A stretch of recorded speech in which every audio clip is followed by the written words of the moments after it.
that today we'll be talking through and what can be those strategies and what can be those methods through which by adopting them how we can be effective ELT teachers and how the learning on the learner's part can result in effective learning.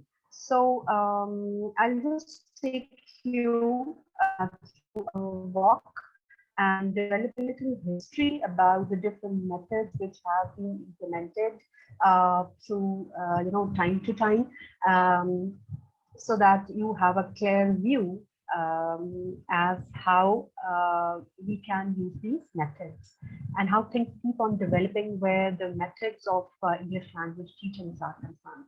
So let me begin with the history. Language teaching and learning is dynamic and fluid. We all know that. So there's nothing fixed about them. Like I said earlier, they'll be keeping on shifting and changing and emerging into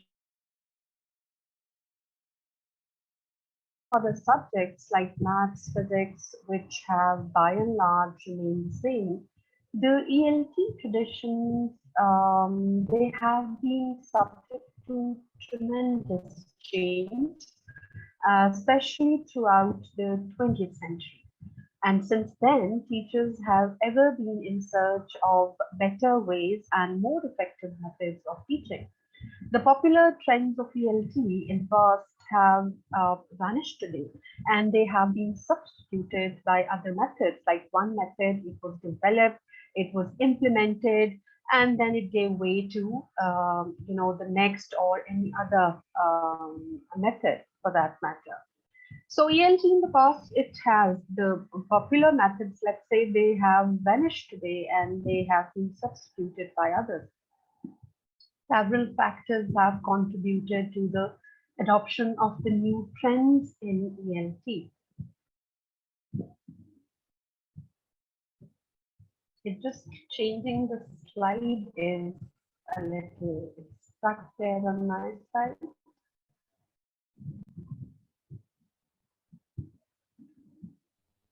Sorry for this unwanted pause.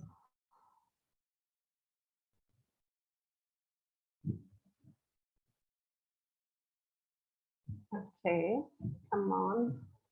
Yes. So we can say that approximately after every decade, a new approach or methodology it comes into practice. That's very natural to happen when ELT is concerned. So what I'm saying is that particularly the period from the 1950s to 1980s, it has been referred to as the age of methods. Why? Because during this period, a number of quite detailed prescriptions for language teaching were proposed and tried and tested one after the other. So all these methods have had their glory days as elements of computer-aided learning, and it began to grow. And the very need for human teachers, it came briefly into question. Many theorists and linguists and language researchers, for that matter, also the educational psychologists and a few of teachers, have contributed to our knowledge and understanding of the language teaching and learning process. So we see that many new approaches are discoveries of old methods, which either were neglected, but with the change of the century, with the change of the trend, they were a little re-illuminated. So a few of the many major events, trends, and theories that shaped reality during the past decades, it includes, now here you can see for yourself a little history of how different methods developed and how they were tested and what was the result altogether. So in this regard, Gardner proposed a theory of multiple intelligences in general education, but it was later applied to language teaching as well. This opened the way to more diversity of activities focused on the students themselves and their innate skills, the skills they always inherited the skills which was a built-in kind of skill. So their preferences and their ability. I would say this consequently led to the concept of learner-centeredness. So learner-centeredness is that one thing which developed with time, and parents came into, to us understanding that this is one thing which is needed and to be considered while dealing with ELT materials and ELT classroom, how we teach and how learners learn. So this learner-centeredness, realizing the individual differences, student-centered teaching and learning-based courses, texts, and programs developed at an increased rate as a result of this understanding about, difference in the students and their learning style. Noam Chomsky's theory in this regard is transformational generative grammar, and it has given us greater insight into language teaching versus language acquisition, language learning, and language acquisition.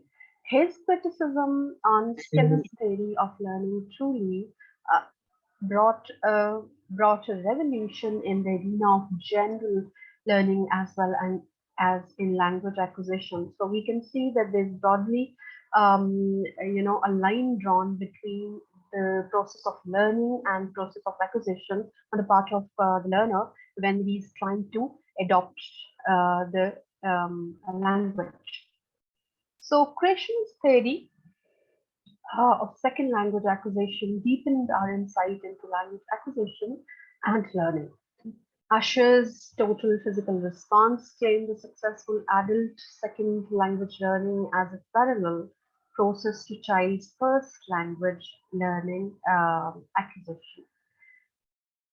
Furthermore, crossovers from the general educational trends such as cooperative learning, whole language approach, and neuro-linguistic programming have influenced language teaching and learning considerably. Then we have this content-based and task-based, problem-based learning and learner-based which emphasize teaching language through meaning making. So we can say, all in all, that the history of language teaching goes back to the teaching of classical Greek and Latin before the 13th century. Mainly the analysis of grammar, translation works, and rhetoric. Modern language like French, English, and Italian began to be taught as Latin by applying grammar translation method, which dominated through the 1840s to 1940s. And to your surprise, interestingly, it has been, used in especially in the public sector of Pakistan, very up till very recently. So it's not redundant. It is still being used in Pakistan where the public sector is concerned. So moving on, the need for communication and oral proficiency leads to the development of new language learning approaches, and these new approaches developed up to 1990. The whys and wherefores of the paradigm shift in English language teaching, new approaches are basically the rediscoveries of old methods. So we can say that key trends in ELT today, they basically focus on networking, student-centeredness, reflective practice, and rethinking aims. So various methods have been practiced in the past to teach and learn English language. Teachers can enrich their learning not to depend upon a single theory and a particular method and not conforming to only one style. So choosing from a wide variety and taking responsibility for self-direction. So how I can wrap it up for everybody is, up till now what we have been talking, I have been talking through, is that it's more of a responsibility of the students. And here is where steps in the learner's autonomy.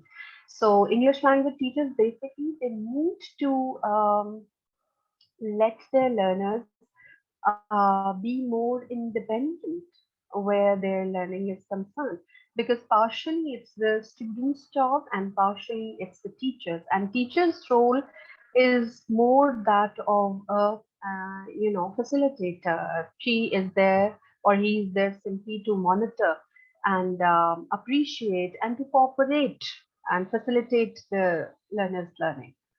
So, to improve students' learning effectiveness today, teachers rather play the role of facilitators in the class.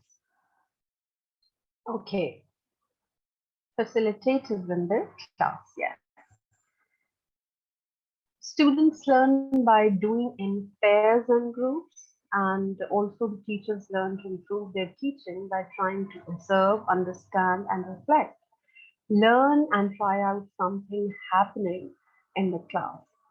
So every day there's a new day for, I would say, the English language teachers and the learners to try to observe and to add to their knowledge, to add to their theories, which can be implemented in the language classroom. Discussing what the aims of ELT should be, the need of an approach to language education that aims at fostering a sense of social responsibility in the students. So the teachers have established professional organizations, which is seminars, workshops, and training workshops, basically. Also, the grammar is seen as more of a process than a product.